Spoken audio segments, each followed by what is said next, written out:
हरे कृष्णा। आज हम पहले भगवान की वंदना करेंगे और उसके बाद प्रथम स्कंद का पहला अध्याय सुनेंगे। तो शुरू करते हैं। ओम नमो भगवते वासुदेवाय नमः। व्याप्त है जो विश्व में यह विश्व सब जिसमें रमा है, स्वर्ग मस्तक नाभि अंबर चरण तल जिसकी क्षमा है। उदर रत्ना कर भुजाएं दिखती चारों दिशाएं, रोम वृक्षादिक बनी है मेघालय सिराएं। नेत्र रवि शशि पवन जिसमें प्राण बनकर बह रहा है, रात दिन पलके जिसे जग जग नियंता कह रहा है।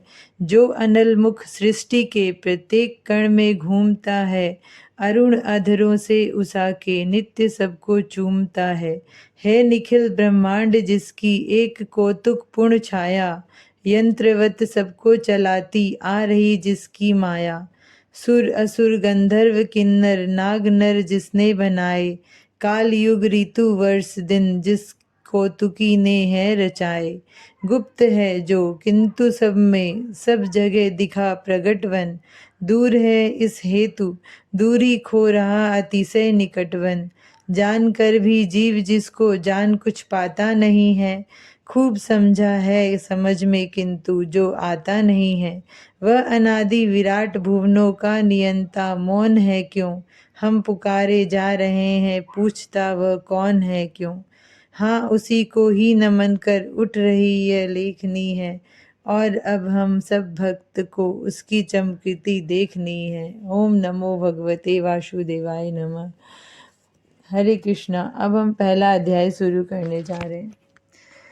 भगवान वेद व्यास जी के शिष्य पौराणिक सूत जी ने श्रीमद् भागवत की कथा को अपने गुरु के मुख से उस समय सुना था जिस समय वे अपने पुत्र श्री सुखदेव जी को पढ़ाते थे।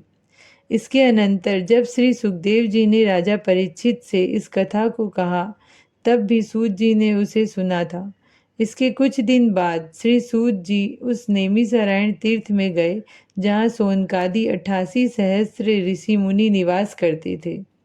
उस स्थान पर भगवान श्याम सुंदर जी का सुदर्शन चक्र गिरा था, अर्थात उस जगह सुदर्शन चक्र की नेमी शीर्ण हुई थी।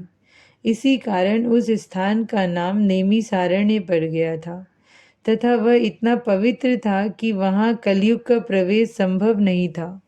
जिस समय श्री सूत जी वहाँ पहुँचे तो समस्त ऋषियों ने उनसे प्रार्थना की, हे सूत जी, आपने श्री वेद व्यास जी के समीप रहकर उनसे संपूर्ण पुराणों को पढ़ा तथा सुना है, अतः आप कृपा कर हमें भी कोई ऐसी कथा सुनाइए जिससे हम लोगों का कल्याण तथा पुण्य की प्राप्ति हो।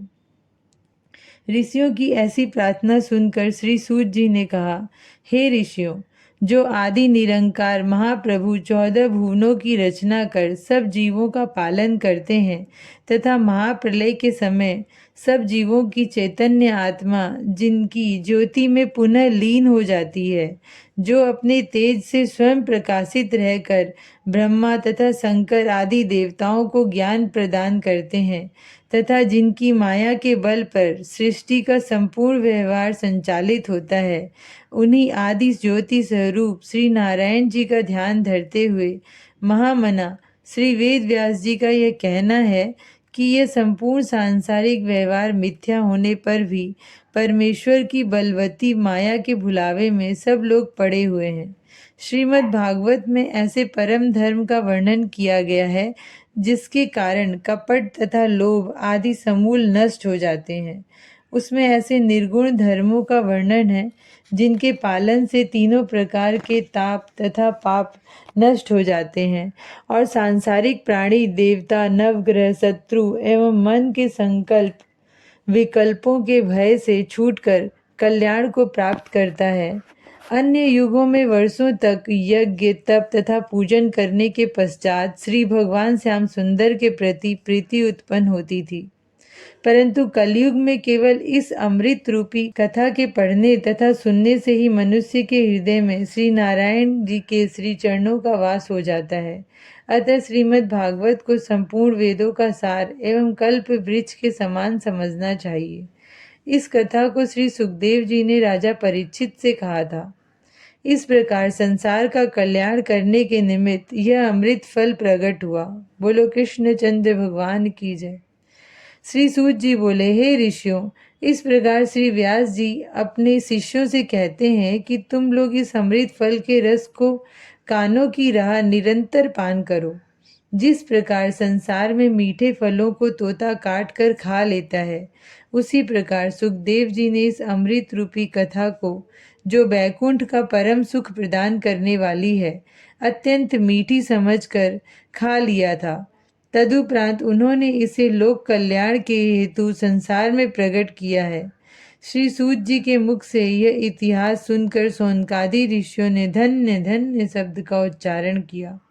तदुपरांत एक दिन प्रातः कृत्य स्नान पूजा आदि से निवृत्त हो श्री सूत जी को आदर पूर्वक अपने बीच में बैठाकर इस प्रकार कहा, हे भगवान, आप संपूर्ण वेद एवं पुराणों के ज्ञाता हैं, अतः आप हम लोगों को अपना शिष्य समझकर संसार के संपूर्ण जीवों को भवसागर से पार करने वाला संपूर्ण पुराण वेद एवं शास्त्रों का जो तत्व है उसका वर्णन कीजिए, जिससे हम लोग भी थोड़े परिश्रम द्वारा अधिक फल को प्राप्त करके मुक्ति के अधिकारी बन सकें।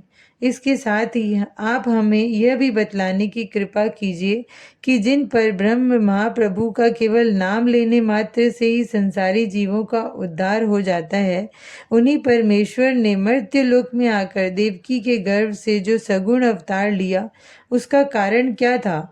श्री बलराम जी के साथ रहकर उन्होंने संसार में कौन कौन सी लीलाएं की तथा जिस समय वे बैकुंठ को पधारे उस समय वे धर्म को किसके हाथों में सौंप गए, इन सब बातों का भी वर्णन करने की कृपा करें, क्योंकि परब्रह्म परमेश्वर के लीला चरित्रों को कहने सुनने से प्राणी 84 लाख योनियों के आवागमन से छुटकारा पाकर मुक्ति प्राप्त करता है। बोलो कृष्णचंद्र भगवान की जय। और अब इन सब सवालों के जवाब आप अगले अध्याय में सुनिए।